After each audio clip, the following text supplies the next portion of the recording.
Hey, what's up, guys? Welcome to another episode of She Social Podcast. My name is Ms. Cosmo. Thank you so much for joining me again right here on my YouTube channel.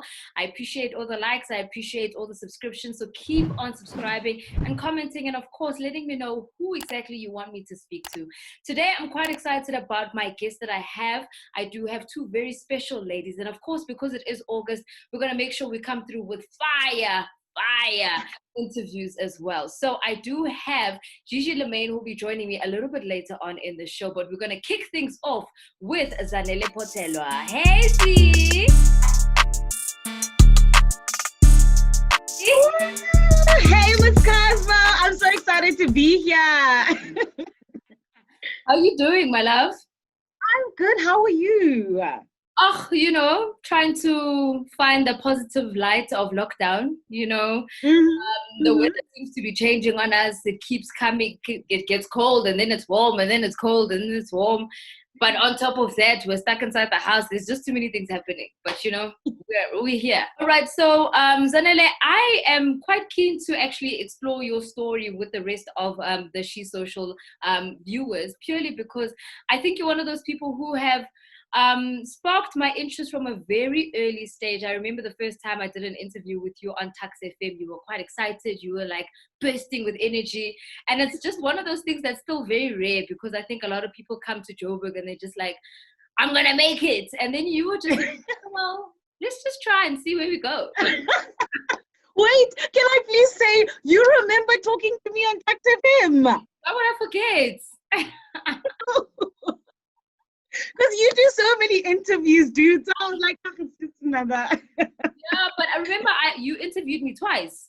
So there was this time also that I remember, and then I was like, oh yes, this bubbly personality. I remembered you because of your aura.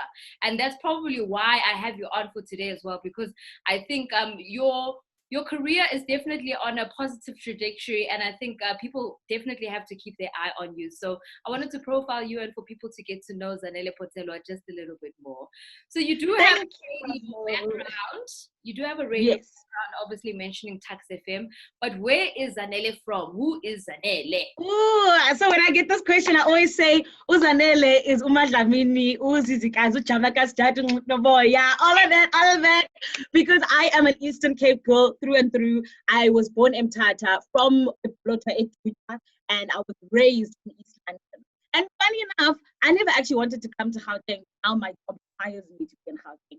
But in any case, I'm somebody who comes from a very big family, a family that's full of love, a family that's full of hardworking people. I'm also the black sheep of the family, actually, because everybody else is like in BCom, chartered accountant, financial manager, a CFO, all of that stuff. And then Zanele came and was like, well, I'm going to be in entertainment. Yeah. So, yeah. I'm just somebody who really, really loves the arts.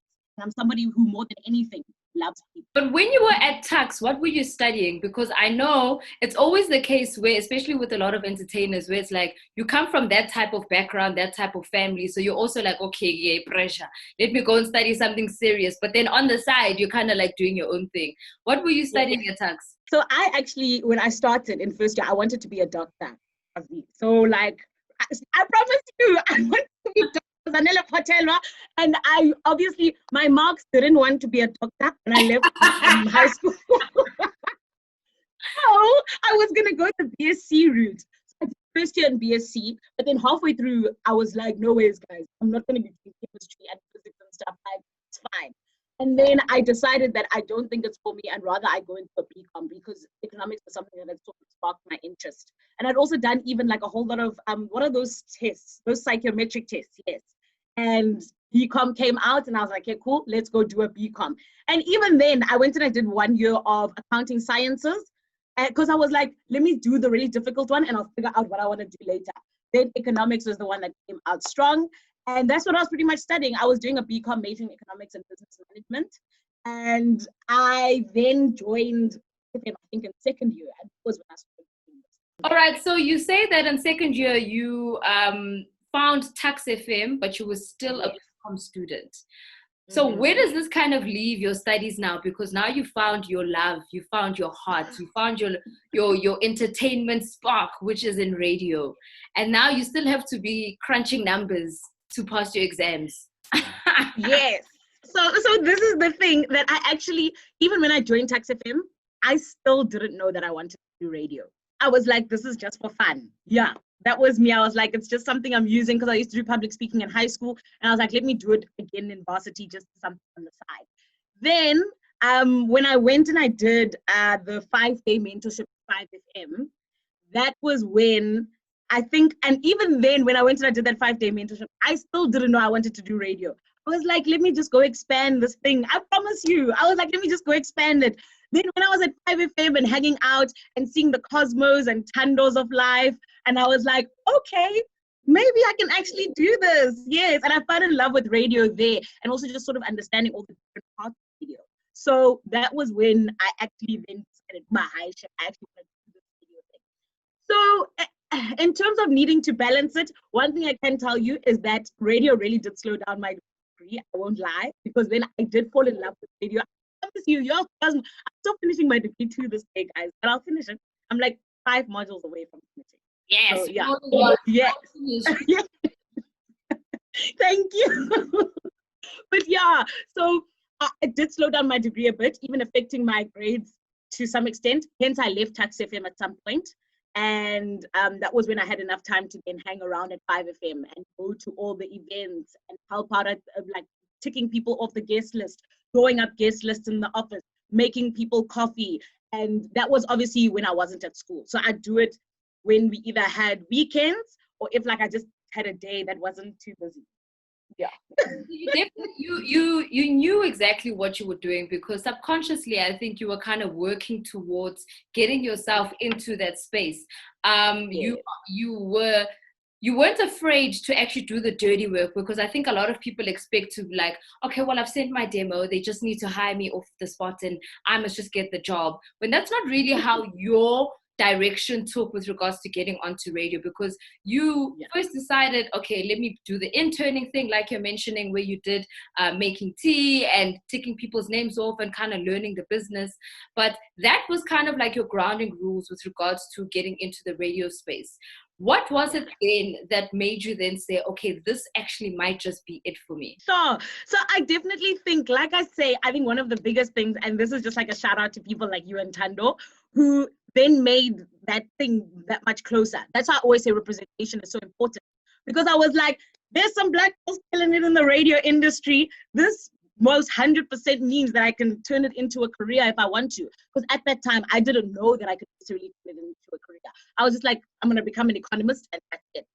So once I saw people like you guys doing that, and I think once I just saw all the different things that go into making radio what it actually is on that big scale, because obviously we work at one of the biggest radio stations in South Africa, I was then like, this is magic and I need a part of it. So I definitely think it was just seeing you guys do your thing, seeing other people also at 5FM do their thing. And I definitely think it was just seeing the way that radio is beautifully weaved together.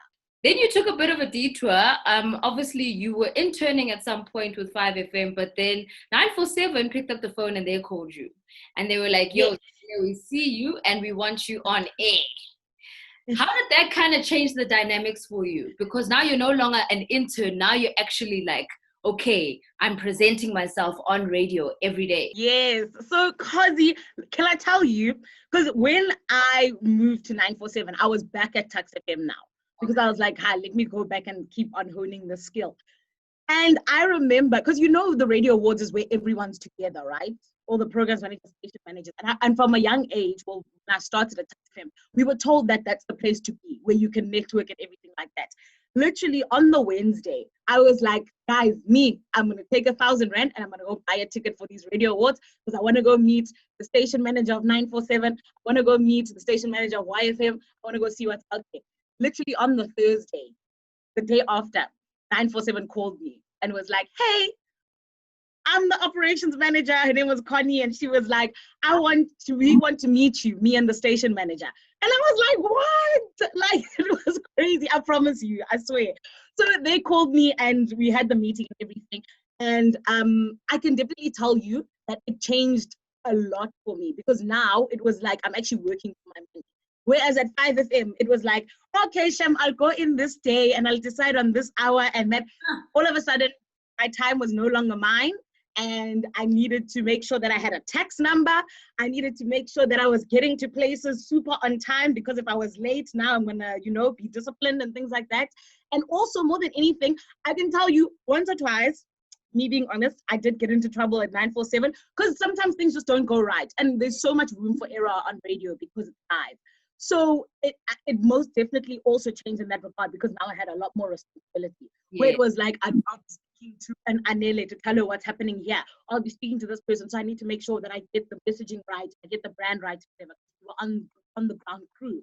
So yeah, it gave me a lot more pressure. And I think it also allowed me to grow, because now I had to take on that responsibility and make sure that I was getting 100% right. Yeah. It's always, I always say that experience is the best teacher, especially in cases where you need to keep on adapting and you keep on having to find out new things that are happening within that industry and making it work for yourself, and also kind of making it original. So experience is the best teacher 100%. And I think even though you spent a short period of time at 947, you still got to learn a lot by interacting with people, like you're mentioning, making sure that you're on time, because things like that are life skills that you learn as you go along. And then you're like, I can't be the sloppy person who pitches up late anymore. I have to make sure because radio is live. It's one of those 100%. Things. You can't be late. You can't. There's no time to play with radio. You can't call the production. You can't call the production manager and be like, "Oh, please just delay for 30 minutes." Mm-mm. No, and nobody's gonna play you an extra song, hey? I'm just saying, because then that comes with a disciplinary thing, Exactly. Yeah. All right. So quickly after that, you find yourself back at 5FM, and now you are working with the 5 Squad, where you're doing a graveyard shift, which is still a big leap in the radio space, because now you're able to be on radio 5 days a week, which was a little bit more than what you were doing at 947. Please tell me a little bit about that conversation, because obviously you were at 5 initially, then 947 snatched you, and then they were like, umuntu wethu lo, we're gonna steal her back. Can I just say, so for me, the management that was at 5FM in the years from 2017 downwards, I have a lot to thank from them. So firstly, the Justines who let me come and hang around at the office, then the grants that allowed my name to be in the mouths of people at 947, then the Liesels, who then also even Kim, actually, because they were the people that had a conversation, and they were like, who can we kind of ask to come and be the head girl of this thing that we want to do at night, where I was broadcasting with 5 people and I was going to be the main anchor, and because I was going to do the 5 days a week, and then they each do one day. And then they pretty much called me and they were like, hey, with of you come through, would you be keen? And I was like, yes, because I think, when they say you must always allow the main thing to remain the main thing. So as much as I was having fun at 947, and we were doing all these different things on the ground crew and whatnot, I was being offered 5 days a week. And even though it was 1 to 4 a.m., and by that I mean, obviously that means my schedule is going to change and everything completely, but I was kind of just like, in terms of getting your hours in, that's the most important thing. And for me, I was always taught from when I started at Tax FM that it's about getting your hours in. It's about practicing behind the mic. And so when they offered me, I think they could have offered me to do the thing for donuts, and I would have been like, I'm coming, guys. You can pay me in donuts. So that was the conversation that we had, where they were like, we were thinking of you to do it, and I was like, I'm keen. And they were like, cool. And then that was I guess the rest is history. Oh, and then obviously that meant you were back at 5FM, but I got to a point where I was a little bit worried about you, because yes, fine, you've had this big opportunity, you're doing 1 to 4 every single day, you're able to practice behind the mic, as you've mentioned, to make sure that you're honing your craft, but you weren't necessarily sleeping like a normal person. Zanele would do her 1 to 4 in the morning to do the show. She would sleep for an hour, and I can't say 2 hours because you would be chatting half of the time, and then she would have to do social media for the breakfast show, which was the Roger Good Show, and then also do social media for Nick Hammond's show, Hammond Time. And doing social media and doing digital is a whole other world within this entertainment space, which I think is very important for us because it is the new era of where entertainment is kind of going. So now you're learning these skills at the same time, but you're also not sleeping. So how are you keeping both of them?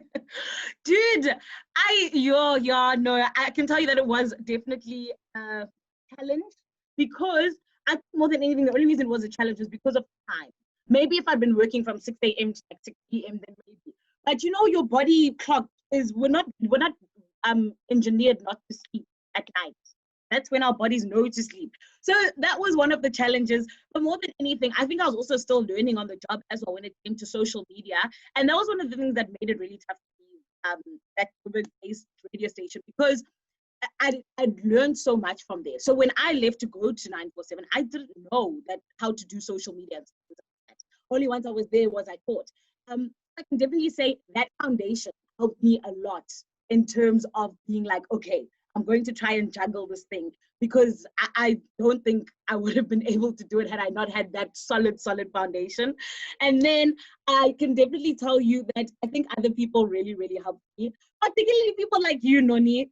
I'm not even joking when I say, I'm not joking. People like you who used to remind me to sleep, number one, because I used to not do so. But I can also say that when it comes to juggling, being able to sleep at the office, that also helped me. Because I'd go and hide somewhere and just take a little bit of a nap and do that as well. But even like you're saying, in terms of experience as the best teacher, that I definitely do think it was the first time I was doing something like that. So I think I definitely learned just while I was doing it to do both of them at the very same time. Yeah, so obviously now you are at a point where you are doing your graveyard shift. You're also doing social media on 5FM, which is awesome. But then another phone call seems to happen for you where you're asked to stand in for somebody. And it seems as if God is always in the neighborhood for you, because you've chosen to stand in for Selima Tunzi at the time, and you were literally just helping out with doing like I think it was on the job type of stuff. So was it? Yes, a couple of inserts. Yes, it was like insert-based type of situations, not necessarily being the main presenter. How was that for you to kind of juggle? Because on the weekend, you also had to do digital for 5FM, but then you're also then doing your 1 to 4 in the morning, but then now you have to be on set to be doing stuff for Selima Tunzi on SABC 1. How did that all kind of come together for you? I definitely think that we are lucky as freelancers, because a lot of the time, Noni, don't you find that sometimes you can juggle your time around? Where you're like, okay, this, I'll do this. Yeah, so that's pretty much what I had to do. And I'm also very lucky to have had a very understanding boss as well. So when, let's say, Selima Tunzi needed me to be somewhere at 10 a.m., whereas my time would normally have been till like 12. And this was like a couple of times, like let's say 3 or 4 times. But whenever that did happen, my boss would then be like, it's okay, do the hours later. So then I would go to that thing, and then I'd like either like swap with BB, and luckily we were able to do that. So that's one of the saving graces that I had. Also, the Selima Tunzi family was also very, very understanding, in the sense that if I was like, yo guys, I've got work to do, they were like, okay, cool, shoot, like, like that. So that was also really, really lovely. I can also say multivitamins. If I can tell anybody, multivitamins are, guys, that thing. They are the they are. Babes, they have answers. They have answers. But more than anything, I also think it was just knowing that this was an opportunity that I couldn't not get right. So even on both sides, because we know that as freelancers, there are a million people that are waiting to do our job. And I 100% also understand that I know what my purpose is and what God has to do will always be for me. But it's also up to us to take the responsibility and make sure that we're doing excellent out there. So when it came to me now having to be like, okay, I'm going to juggle all of this, and my time is being less and less and less, but I don't want to mess up any of them. Because at the time I was just standing in, I was not and then on top of that, I was just starting out with graveyard as well. So we've seen where sometimes it doesn't work out for some, so I also had to find it right.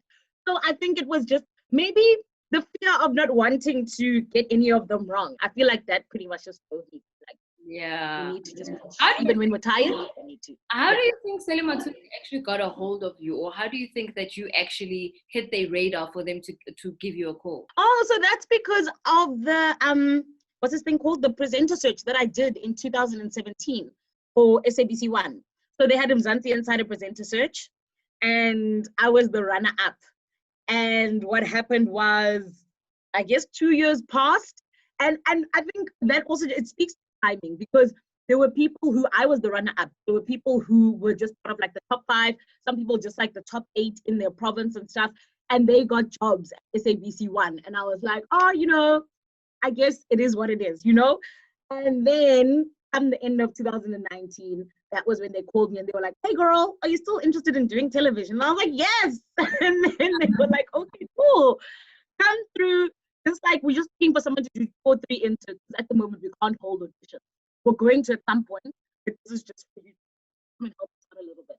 And that was what pretty much, I was just lucky that I guess the same people were still there and that they thought of me. Yeah, it definitely is all about timing, because I think when the things did happen, it was also great because you were at 5FM, you had returned back. So it just made it that much easier that you were still under the SABC family for them to be able to still hire you. Now we're in 2020, and of course, we've all seen the preview that, you've got a brand new presenter who is now permanent, and she's no longer just doing an insert here and there. You are officially presenter of Selima Tunzi. Tell us how you're feeling about that. Tell us about what the year is going to blow up for you, so that we can expect to see more of Zanele on our TV screens. Thanks, Noni. I'm so grateful. Because it's something that I obviously, from the point when they called me and they were like, Zanele, come do this insert, I was like, yo, Lord, please let this job be mine. Like, please, can it just be mine? So for it to finally happen, because literally, I think it was only confirmed like 2 weeks ago, I'm just like, I still don't 100% believe that it's real, because I grew up watching Selima Tunzi. Seriously, I grew up watching Selima Tunzi and spending a lot of time watching SABC One. Were you saying tugu when you were at home? The whole Yes! I was 8 years old, they're going tugu.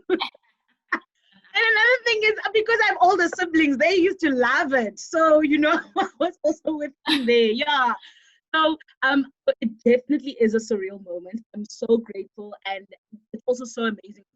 I mean, it's the longest running magazine television show on platforms. And then on top of that, it's still the original guys who started and everything.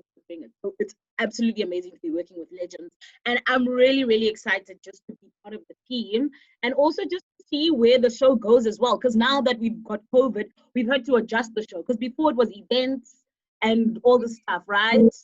Yeah, exactly. So now it's a thing of, I guess, us just adjusting to what's happening. And I think you guys have done it very, very well. Like the producers and directors, I think they've done a very good job of it. But yeah, and I'm really excited to see what else. Yeah, you seem like a bit of a workaholic. So when you're not working, what exactly are you doing? I hope you're catching up on sleep. And sleep. That is what I'm doing, Noni. That is, I have friends that I haven't seen for like a good 2 years, because when I'm not working, I'm at home sleeping. And that's all that I'm pretty much doing. I think it only recently, and it was actually also, guys, I actually have a lot to blame on Noni. Recently, I'm being serious. When I went to the club was with you. When you what? And that was the last time I went to a club was with you. And the last time. It was your day off. So you wanted to groove. I said, I'm only willing because it's your day off. If you had work, I wouldn't have allowed you to come with me. Oh, 100%. No, 100%. I'm saying I'm blaming you for the good time that I had. That's what I mean. Because I hadn't been to the club for a couple of months when I went with you. So recently, I've like sort of decided, and it just so happened that it was around the time, that I need to actually just live my life. Yeah. Actually, have a bit of fun. Because before I was like, if I'm not at work, I'm just at home sleeping. But now I'm like, oh, maybe I can go out. Maybe I can do some stuff, So yeah. Thank you so much for joining us, Zanele. I think a lot of people are quite excited to watch your journey blossom, because you're one of those wholesome people who just literally walks into a room and you're a burst of energy and you're just so positive. And I hope that you can continue in the way that you have and continue to grow, because I don't think there's anybody more deserving in the industry right now, because you have literally put in the groundwork, but you're also making sure that you're getting yourself out there and you're still, you know, grinding hard. And hopefully you're going to finish that degree so that we can celebrate that you are BCom holder, Zanele Potelwa. Yes. Noni, you are the best. Thank you so much for inviting me. Thank you for those words of just encouragement and affirmation. It means so much coming from you. And also, thank you for this incredible podcast. Like, we're also lucky to have someone like you who's forever spearheading things for women, and you are so appreciated. Thank you. Oh, thank you so much, Zanele. Make sure that you stay home. Make sure you stay safe, because we need you in 2020 and 2021. We don't want you to catch COVID, please. So make sure if you're not at work, you must just stay home. Thank you, babe. I promise. Also, you leadership, because you are very pertinent live. I mean, I don't go anywhere. I work from home. That's good. That's good. Yes. Thank you so much, my Noni. I appreciate you so much, Zanele, and all the best for the future. What an absolute ray of sunshine. Zanele Potelwa, she is the brand new presenter for Seli Matunzi on SABC1. She's also the traffic presenter on the Roger Good Show on 5FM every single morning. She also does digital for 5FM. And you can see she's a mover and a shaker. She's trying to finish her degree. I just love her energy, and I love the fact that she's still trying to push herself to be a stronger woman for herself. So that's what we're trying to push here on She Social Podcast, is just that positivity for you to know that, you know, anybody is able to succeed in this industry and still get your degree. You know what I mean? All right, so we are going to be speaking to the one and only Gigi LaMayne after this. So we do have our second guest for the She Social Podcast in the building, the one and only Gigi LaMayne. Hey, darling. What's good? It's so good to see you. It's so good to hear from you. I haven't seen your face in a long time. I only see you on Instagram and on Twitter. And for us to obviously just have this conversation, it's also been a long time. So it's great. It's great to see that you're in good spirits. Hey, Gigi. Hey, thank you so much for having me. This Cosmo. Making me feel so bad because you haven't seen me in such a long time. Yeah, no, I've definitely been in a good space. I mean, I think lockdown has allowed everyone to go into a very positive cocoon to just like self-evaluate, do a lot of introspection. So I've been using the time to build on things that I wasn't happy with, but I've also taken the time to just decide that, you know what, as much as we're going through what we're going through, I'm going to make this a positive situation for me, like chilling at home, making music, getting into different things that I wouldn't have, been doing. So thank you so much for having me.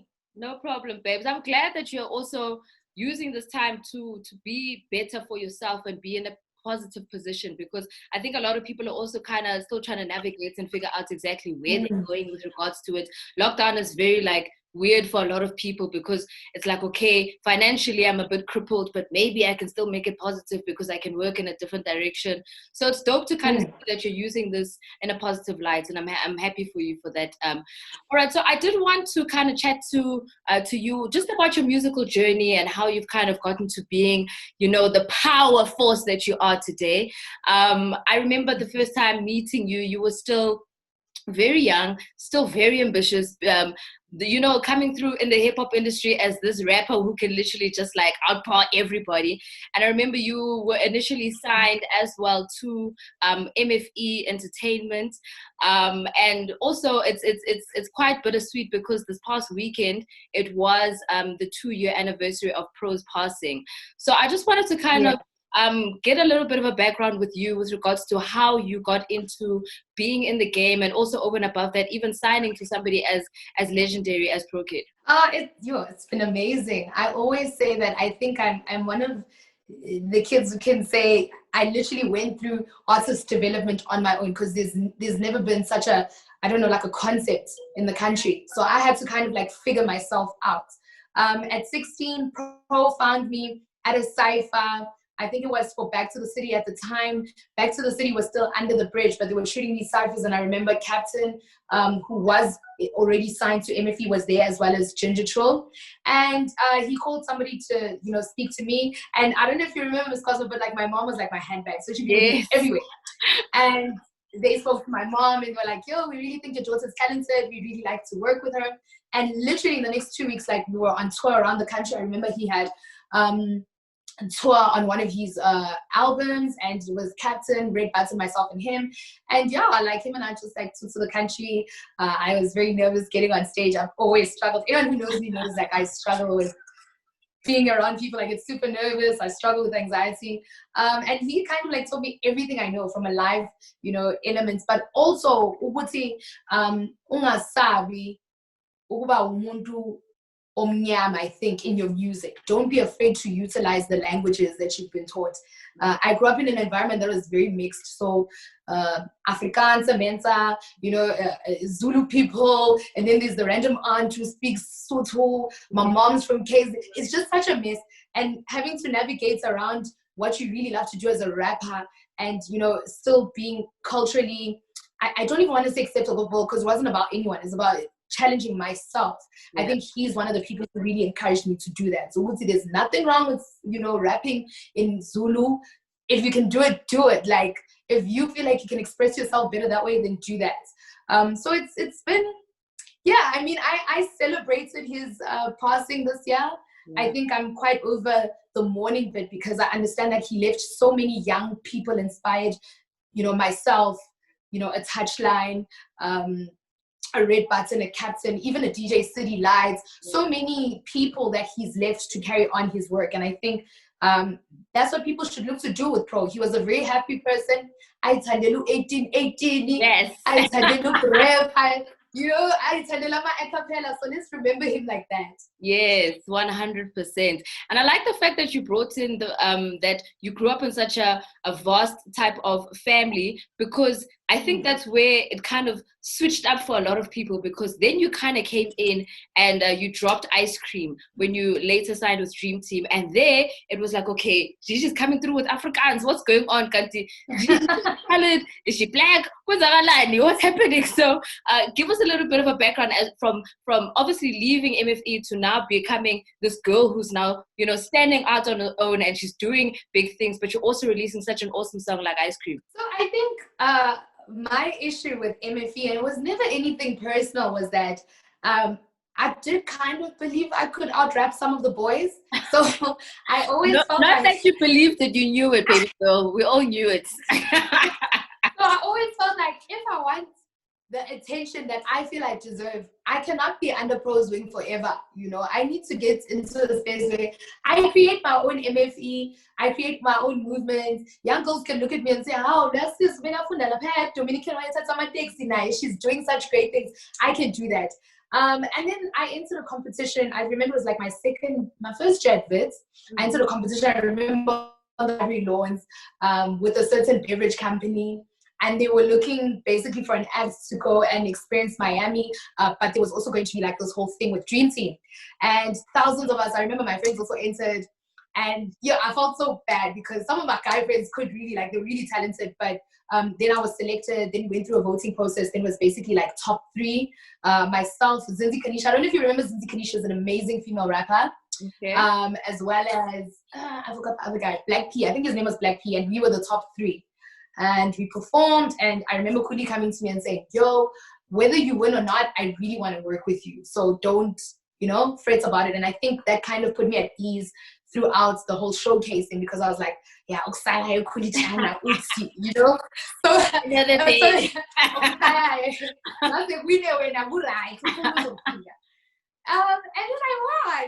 won.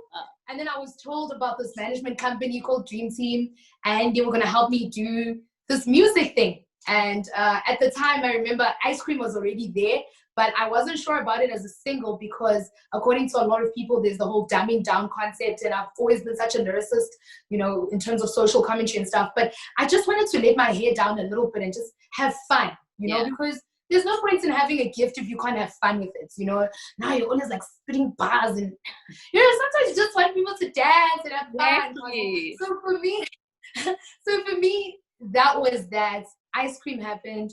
The beverage company took me to Miami. I did the Ultra Fest, and when I came back, I remember staying because I had gone over with Oskiro Busiso Maporisa and High Press Melanie Ramsey at the time, who was handling the account for the beverage company. And I came back and I was this little superstar on campus now, you know? And everyone's like, yo, bro, we just heard your song. And I'm like, oh, wow, like, I'm a big deal now, you know? And I think that was super challenging because now I had to think about my academics versus music. Like, where does it leave everything, you know? But my mom is the typical, you know, Black parent who was just like, you're going to finish that thing you started? Because I'm not going to pay money at varsity, working 2 jobs, but on one night shift for you to mess up such opportunities. So I finished with varsity, and I kid you not, Cosmo, right now with what I studied at Wits, I use every day when it comes to my career.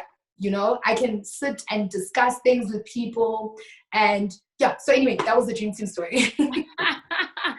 No, I like the fact that you're so passionate about your education, and and I think you also kind of you like to throw in a little bit of humility there, because you don't want people to actually know what you pass with the marks of the marks also, you know.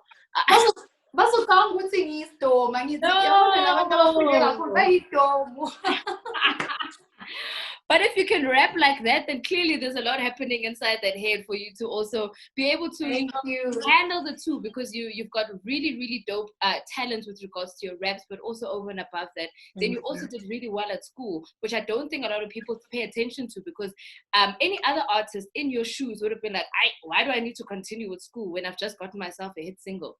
You know what I mean? But I appreciate your mom for being your pillar of strength and saying, yo, you need to still finish, because what that's done for you now, it's also kind of grounded you and created Gigi LaMayne to who you are. You've also now then followed through and started the Hard Rock Foundation as well. Can you give us a bit of a background as to what Hard Rock is about and why it's so important to you? So it came from so the name, I know it's like super funny, but I love to explain it because anyone who knows me personally knows that like I'm super sensitive and soft. That's just the Cancerian in me. So I cry at ads with babies in them. I'm just that annoying friend. You know that annoying friend you take to prove, and then when she gets drunk, she starts telling you how much she loves you. I'm that friend. No. So Hard Rock was basically the Hard Rock was basically the juxtapositioning between my heart and how sensitive I was, and rock, I guess, what the female body, what the female narrative in the African context represents. So that's how we decided to have Hard Rock. And we also had a play on words in terms of Hard Rock Cafe. So the actual like rock and roll, you know, Hall of Fame vibe, Hard Rock Cafe, where people kind of go to learn. Yes, exactly. So it was a play on those things. And for people who don't know me, I love rock music, not the metal rock, but just like the superficial, you know, the Linkin Park. I can do that. But when we now get to Marilyn Manson, I get lost in translation. Yes. So it was a play on all those different things. But Hard Rock was I don't know, it was kind of something that developed while I was at the transition from Mavala Noise to Ambitious. So the same contract, sort of Mavala transferring me to Ambitious and finishing off my contract for the last 8 months at Ambitious. And I remember having a conversation, and love and light to him. I love him so much. You know, Josi's like a big brother to me. He always understood. He'd always complain in meetings that Gigi's so business-minded, she doesn't allow us to do our job, you know, because I was always like, I knew what they were talking about when they say certain things. And I remember going to Josi and saying, I really, really want to start a show dedicated to women in hip-hop, but not exclusive to women in hip-hop. So if you want to come through and you do this or you do that, it's a platform for you to be able to do that. Nasty has Ivy Sun, Ricky has Cotton Fest, AKA has the Super Mega Show, Casper's got Filler. For the girls, it's not that we can't do it, but I just genuinely believe that there's no confidence in our brands and for us to do it. And yes, I may not have 2 million followers, but I do believe that this will spark some kind of change for women in the industry to start thinking for themselves in terms of business, because in actual fact, the record label will never want you to do that, because they understand that that'll be an extra kind of income for you. And that's exactly what the record label said to me. The record label said to me, or rather, he was like, but Java doesn't have his one more, a man show yet. MC doesn't have his one more. How are you going to have it? Yeah. And I took so much offense. I was like, but I'm coming. So you're telling me that the guys have to get their shows first and get their stuff first before I can do it? That's crazy. Yeah. So when I left, that February, I just announced, I didn't know what I was going to do. I didn't know how I was going to do it. I guess that's why I kind of met up with crooks along the way. But I was like, I'm going to do the show. I don't care how I'm going to do this show. I'm going to do this show. And Hard Rock was born, literally. And then it was simply just like, if there is an idea I want to explore, then I'm going to take it through Hard Rock. And before I knew it, it's now this company. We've got 6 young individuals working with us in the PR, marketing, styling. I think my styling's gotten better now. Styling, music, so many things. And we're just all together all the time. This is one of our spaces. We sit, we brainstorm on different ideas around Gigi and around other young people who we're also working with. And I guess that's how Hard Rock was born. I won't even lie, it's solely based on the female narrative and discourse, not only in this country, but on the continent, and how we need to stop being beggars for stuff. Let's be unapologetic, let's kick down the door, and also let's contribute and support each other, even if we have nothing to do with that particular project. So if I know that Miss Cosmo is doing something, as a woman who thinks, I guess, I should be understanding that if she does that, that will allow me to do something else in the long run. Okay. And that has literally been the fabric of my brand ever since I went independent, just like supporting all women around, regardless of if you guys have sleepovers or not, regardless of if you like her hairstyle or not. Let's just get women working, because I honestly believe that we work harder than our male counterparts. And that's something that I've said to the boys directly. I just feel we work really hard with not a lot of shout outs. Yeah. And we're tired of that. We're unapologetic. Now we are fighting. Yeah. We're fighting now. We're tired. Which is so true. I mean, I support you 100%. I think that's part of the reason why I've even started the She Social podcast as well, is to have conversations with females, power females who are doing big things within their spaces. And that's why I'm highlighting somebody like you, because I've recognized the amount of work that you put into your brand. I've recognized the amount of work you've put into your foundation, the amount of work you've put into the Gigi Gang show as well, which is also going to be dropping. Well, you've got the virtual one, which is going to be happening now in August. So we're going to chat about that in a moment. But I just wanted people to hear more from you, because I feel as though when it comes to you, people have always kind of decided for you as opposed to them actually listening to your story. And that's why it was so important for me to actually have you on this platform, for you to tell it from your perspective. Speaking of that, obviously we publicly we all kind of experienced what you had experienced when you were at Ambitious, and then there was the back and forth about the styling, and there was a bit of a change. But I see it as that was something you had to kind of go through for you to grow as Gigi, and grow as an artist, and grow as a brand, and grow as somebody who can fit into the mold that, well, not necessarily fit into a mold, but outpower people. Can you kind of take us through what your feelings were going from Amabala to Ambitious, and then going back into being independent, and facing all of that social media interaction? Okay. Yeah, absolutely. Firstly, I think I love how you say that, because I had a conversation with a friend of mine earlier on, and she was asking me how COVID is treating me, and I said, I had my COVID 2 years ago. Everything besides the mask, I had it. I was indoors. I was trying to figure my life out. I had just left a record label. I didn't care what my finances looked like. I was just like, I'm done. I need to start my own stuff from the ground up. And it all goes back, Cosmo, to validation. We love to be validated. When you are a female, I think we like to believe that we need some kind of validation from our male counterparts. She's the best to ever do it. This is the best female singer. This is the best female rapper. And I think until you get to the point where you're genuinely tired and you just want to be cool with everyone. You don't want to pick up on all these bad things that continuously are being shared about the female body, the female mind, the female just being in the same context that you're in as a male. I think you just get tired.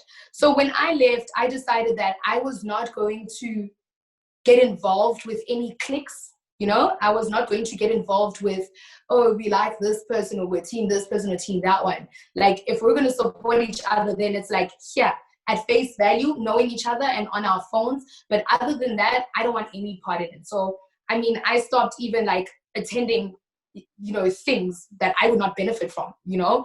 And that was the beginning of my peace. That was the beginning of me understanding that, sure, you were young when you came into the industry, you're sensitive, you've been through your own fair share of stuff, but you're honestly being equipped enough to get to a point where you decide to start your empire. Things will not shock you anymore. Things will not hurt you anymore. I'm so desensitized to social media. When I trend, I'm like, what are you trending for today? You know, I've gotten to that point now. And I have received advice from such people will not believe. The people that are close to me are not even people in like hip hop particularly, only because I feel that hip hop in this country needs to get over whatever we think we're on. You know, I honestly believe that.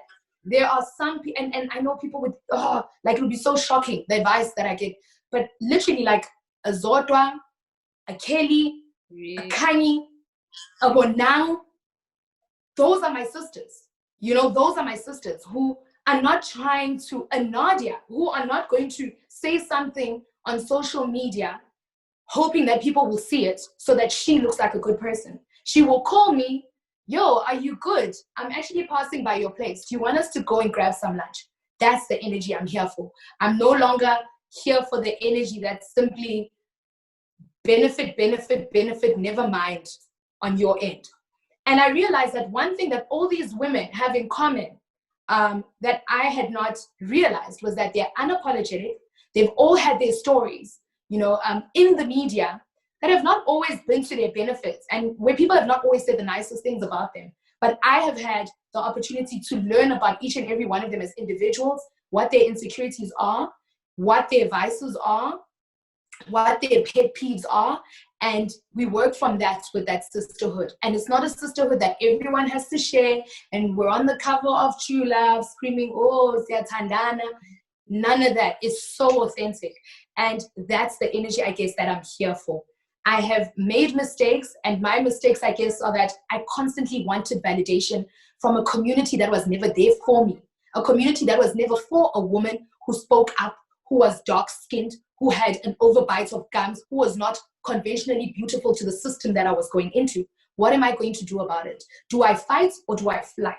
And for the very first time, I sort of decided that I'm going to stand there and say, this is Gigi, you like her, you don't like her. That's okay. You don't even have to listen to my music. You don't even have to follow me. And I need to be okay with the fact that somebody is going to say, Casper is better than Gigi. Somebody is going to say, Gigi is better than AKA. I need to be okay with the fact that my utopian ideals of the industry and us getting along is a complete facade. There's nothing like that. People are going to like each other. Some people are not going to like each other. Miss Cosmo will see me today and she won't like me. But I need to be okay with that because she's probably got her own reasonings behind that. And for me, that was where peace of mind came, where I'm in charge of what I do, who I surround myself with, the environments I allow myself to go into. And I need to be okay with the fact that sometimes people won't want me in their environments. Sometimes I just don't fit into a certain clique. I don't have to be team whoever. I'm team Gigi. And just to add on to that, I've taken that template from a Questa. Questa gives me a I'm cool vibe. Yeah. And I appreciate that.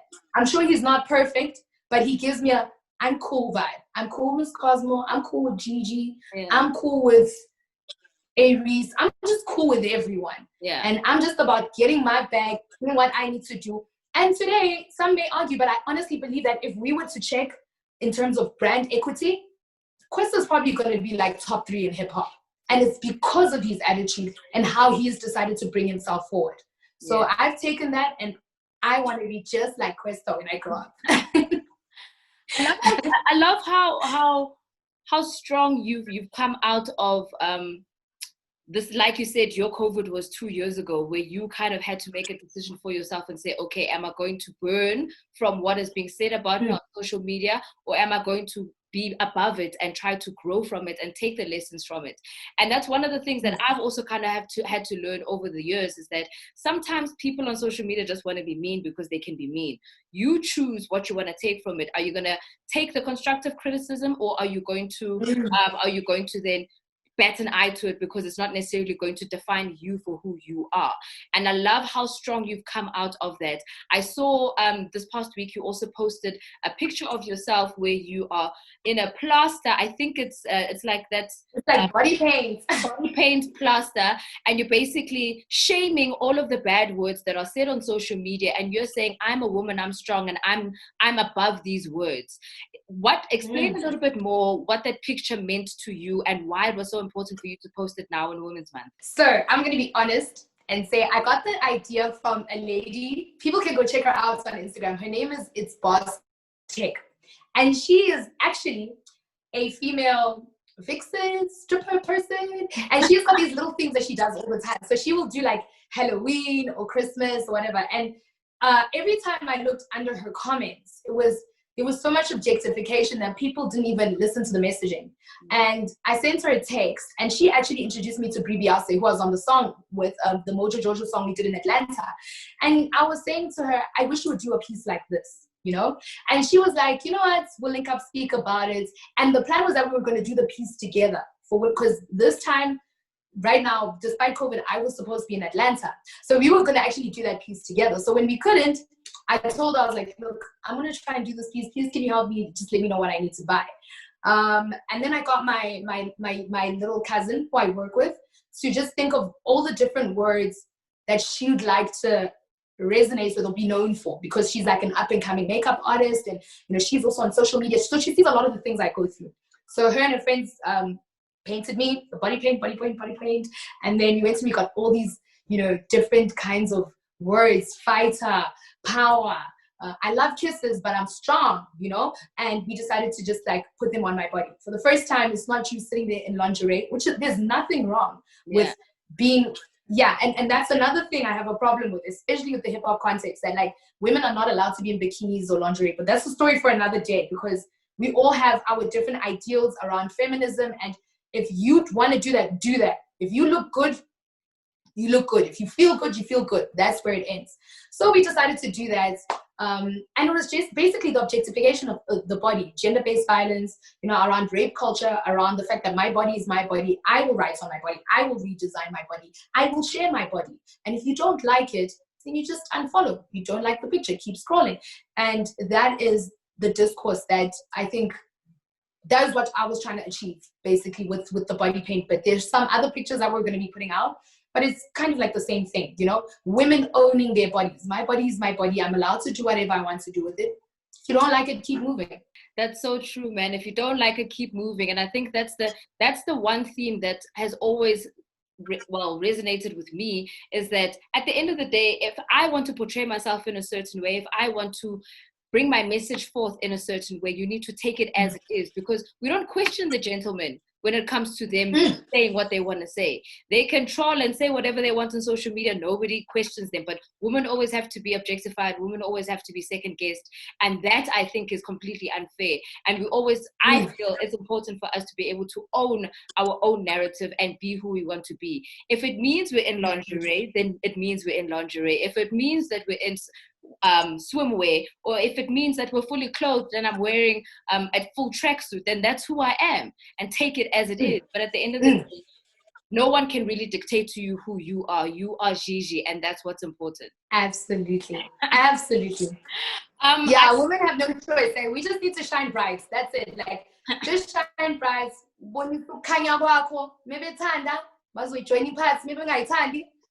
We keep it moving. That's how it is for me. Exactly. That's how it is for me. You got to keep the train moving at the end of the day. That's what's important. With that, the train is still moving. You started a concept called the Gigi Gang Show, and you did an awesome event that was out in Soweto, your hometown, and you made sure that it was rocking. Attendance was really dope. Obviously, now in times of COVID, we're moving forward. The train is not stopping. You said, okay, well, we can't go to a field, but we're going to make this thing virtual. Give us a bit of a background behind our Gigi Gang Show virtual show and where we can actually buy our tickets. So I actually had a conversation with Arts and Culture because I was very worried. I was hearing things about relief, whatever, and this and that. And I was like, yo, I've got this show. And, you know, being a girl and stuff, I think people think I'm not going to make a plan. People think I'm going to just wait for 2021 when I can finally have the show again. But I need to do something with this. And Cosmo, I kid you not, that, like, people don't understand how guts are really important in this industry. So if there are any young up-and-coming women, like, trust me, the only way you'll survive past 2 years in this industry is guts. Like, don't listen to people, do what you need to do. And I decided that I was going to take it to social media. And literally, I kid you not, when we dropped the flyer, I got a call from, they were our initial media sponsor, so our exclusive media sponsor, MTV Base. And they were like, yo, are you doing this again? This is actually going to be really cool if we manage to get something with channel or we get something with digital. And they literally jumped on. And then there were like other little brands coming out saying, okay, look, we can help with this and we can help with that. And I kid you not, the concept of umuntu ngumuntu ngabantu is literally how that show came about. Somebody else saying, no, I'll do the poster. Artists saying, no, I'll come and donate a set. Other artists saying, no, I'll come and do this. But you need to promise me that when I have this, you're going to... Definitely. Literally, that is how the Gigi Gang show was created. It's going to become a virtual experience. It's on the 27th of August. We're going to premiere it on my official social media pages across all platforms, but specifically YouTube.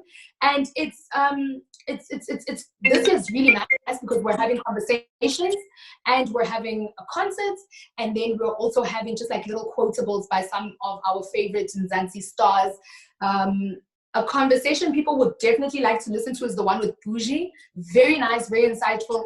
It's on the LGBTI community. And our theme this year was #PinkViews, and that represents minoritarian views. So women who are in the industry, who are getting themselves together and who understand that the industry does have a problem, but we're going to make sure we kick down the door, as well as members of the LGBTI community who are still asking questions around like, why do we not have a mainstream gay rapper? Yeah. Is South Africa not ready for it? Are we still very like anti, you know, people who are in the LGBTI community? How do we combat all these different things? So this year, our headliner is Mr. All of It. Yes. Of course, you know Mr. All of It. Hey, I love it. This year, yeah, he's our headliner. But something amazing, Cosmo, that we're also doing is we have created, my best friend and I, so she's a very, like, she's a full-figured girl, and we'd have these conversations all the time about how she'd go into stores and she wouldn't be able to find her underwear size. So we decided that we were going to become almost like a closet, people who source that kind of stuff for women who have, you know, who are more fully figured. But then in the same breath, we've also opened up an online lingerie store for members of the LGBTI community. So if you are like legit a flamboyant guy who loves pink silk and you really want to look for that gown, we go out, we either manufacture it for you or we source it for you. Nice. So that is also launching on the 27th of August. I'm really excited because I'm really excited about that one because I genuinely think it was something that needed our attention. Not all the bickering about who's fully figured and who's skinny, but like, yo, some of us can't even find the right kind of cuts because we are full African women. And some of us, because people haven't caught up to the narrative of being gay in South Africa, cannot find our own lingerie. So we decided to do that. It's launching on the 27th of August with the Gigi Gang Show. I'm so excited for you. I'm excited for the LGBTI community. I'm excited for the Gigi Gang Show because it's going virtual. Where are the tickets? How can we purchase the tickets so we can support you? So there are no tickets. There are absolutely no tickets. People, it's open for people to watch. It's not about monetizing, guys. I think with Arts and Culture and myself, we all agree that it is something that we need to, especially because it's digital, I do really feel that we need to all kind of experience what's about to happen, not necessarily for women, but members of the LGBTI community. I feel like it's more of a community effort than a money-making project, especially with this year and the fact that somebody just needs to buy data to even be part of that conversation. So I don't want to be that girl. I know I really could have done it. I got a call from like a friend of mine. He I think you know what I'm talking about. Yeah. And he was selling tickets. And he was asking me, he's like, bro, why aren't you selling tickets? And I was like, dog, for me, it's very community-like. You know, I want people to experience this. This is something that's going to be major for women and members of the LGBTI community. So no, it's absolutely free. But there's going to be a link that literally goes up a day before. And when it starts, you receive your reminder and you can go up and experience the Gigi Gang show. Lots of amazing people. My highlights for the show, only because I've seen already, like some of it, are definitely Touchline. Touchline is amazing.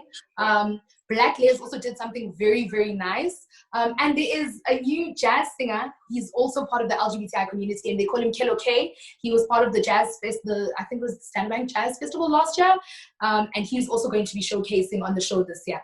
Yes, I'm so keen. I'm so excited, and I think it's going to be an amazing show. And I just wanted to show love to you. I can see all the work that you're putting in. And I also just wanted other people to kind of hear, like I said, hear your story, hear your side of the story, and also over and above that, just like kind of create this platform for people to realize that we're all kind of supporting each other. I know sometimes it might seem as though, you know, maybe people are quiet and maybe we're not necessarily in support, but it's a thing of, look, everybody's kind of trying to stay above water right now. We're all paddling but below the water because COVID and lockdown is stressing all of us. But I'm behind you 110%, and I really hope that everything is successful. And I love the fact that you're so inclusive with your show this year. And I think it's going to be so great for the Pride community, because, you know, the girls want to come out and they want to shine, and it's going to do exactly that. And yeah, man, Gigi, what else can we expect from you for the rest of 2020 and maybe 2021? We need more music. Definitely. So the music is something that everyone keeps saying to me, because they're like, you're so busy with these businesses. Can you just focus? And I said, guys, I need inspiration. But I will tell you, Cosmo, that we are working in studio right now. We've got some amazing singles lined up. We're going to be dropping the project definitely next year. It was supposed to be late this year, but due to COVID, and you know, some of us are independent artists, so our strategizing is different because we don't have that big bag. We have to kind of like figure things out, run to this and run to that. So it's definitely that music next year, but there's going to be a single that I'm going to be releasing soon as well for this year. The project is amazing. And there's also another surprise project that I'll be doing, also because I've started venturing out into other genres of music, because I just kind of got irritated by hip hop. So I just decided, let me just, you know, sometimes you need to miss your boyfriend. And then I know exactly what you mean. I know. You need to go out on dates with other people. So, you know, I went out on a date with King Munada. I remember that. Yeah. I'm going to go out on a date with DJ Tila soon. I've been on a date with Holly Ray. And then after that, definitely I'm going back home. My bags, I didn't even unpack where I am. I'm going to go back to my boyfriend. But yeah, people can definitely expect the new album. And I just want to say something, because not a lot of people, you know, say it. And it has been something that's been leading, I guess, to the Gigi Gang show for 2021. And it's just, you know, women, you know, behind the decks, forces to be reckoned with. The reason why women like myself can exist in that whole narrative is because of women like you, Miss Cosmo, right? From my understanding, I guess, and a thesis I did like a while ago, I remember doing a piece on you and how you were the first mainstream female hip-hop DJ to get into a space, but make sure that it was inclusive, you know, when it comes to women and the conversation around women. Like, you stick to that mandate, and it's not a Women's Month mandate. You make sure that if it's in April and this girl is doing something really great, you're going to make sure that she's represented. And I just want to say thank you for that. I don't feel like, and I've said it, I think I've said it before on your show, like, and I keep on saying it because, you know, the gospel is said over and over every Sunday, but you really need to own what you've done for us. You know, so thank you for this. Thank you for the platform. You could have just made something that just but you wanted to hear about us. And I say thank you for being that. Thank you for being humble. Thank you for being that person we can pick up the phone and ask, you know, yo, Cosmo, I really need to, yo, what's happening on your show? Please, can you just, you know, we know you make those, you know, those things happen for us. And if it wasn't for you, I think a lot of our voices and our lights would have been dimmed years ago. But you carry on with that. So thank you for being, you know, Maritzi, kind of mothers of hip hop. I think in years to come, our children will look at you as that. Right? Like, well, Angela Yee, I think you are, or she's you. Angela Yee is the American Miss Cosmo. There you go. So thank you for being that person. And I also hope to hear new music soon. I've been waiting for your hashtag to change on Twitter. I know. I'm also tired of it, I won't lie. But don't worry, new music on my side is coming as well. Please send me the thesis, because I didn't even know you wrote it. So it'd be nice to kind of... I will. Yes, and then you can like stick it up on your wall. Then every morning you're like, actually, I do make a difference. Yeah. I do. Thank you so much.